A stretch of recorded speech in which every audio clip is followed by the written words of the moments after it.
Tuwing gumigising ka ngayon, sabi mo nga kanina, pagkatapos mo i-check kung na dyan yung name tag, what do you do? Ano po, the Nagdi-debrief usual ka talaga ng sarili mo Nagdi-debrief. eh. Pero ngayon po, ginawa kong wake-up call yung theme song ng PBB. Para gising ako Okay. agad for work. Maraming taong na-surprise nung ikay umalis sa bahay ni Kuya dahil you were never nominated. Tama? Opo. Tapos biglang did you expect it? I mean, really? Opo, honestly, alam ko po talaga na once I'm nominated, ako yung mawawala. Bakit? Yung inabutan ko po kasi, Tito Boy, before I came inside PBB, ang daming galit sa akin. Tapos some of the PBB fans were also mad at me na parang, ganito ko, ganito. So sabi ko, shucks, feeling ko hindi ako makakaraos ng nomination week. So ready po talaga ako every time magno-nomination week. Sabi ko, sana hindi ako. Kaya I always had a belief po, Tito Boy, nung andun pa ako sa loob na yung tinatagal ko here sa loob ng bahay, it's God's plan. Kasi tumagal ako because I never got nominated po talaga. Oo. Pero that's one of the biggest things that happened inside the house, di ba?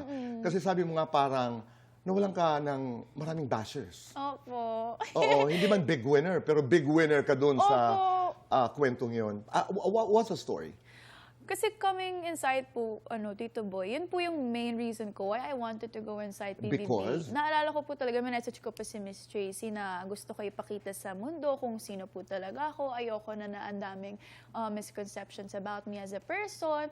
And sabi nga po ni Mama Tracy sa akin, it's the perfect show talaga to show the people na ito ako. Kasi they'll see me 24/7. And sa 3 months, I'm sure na nakikita po ng tao na yun talaga ako. Because consistent po yan since day one. Ito talaga ako. So, yun po yung inspiration ko inside na kada nahihirapan ako. I'm here because I really want to show everyone na ito si Sofia. Right.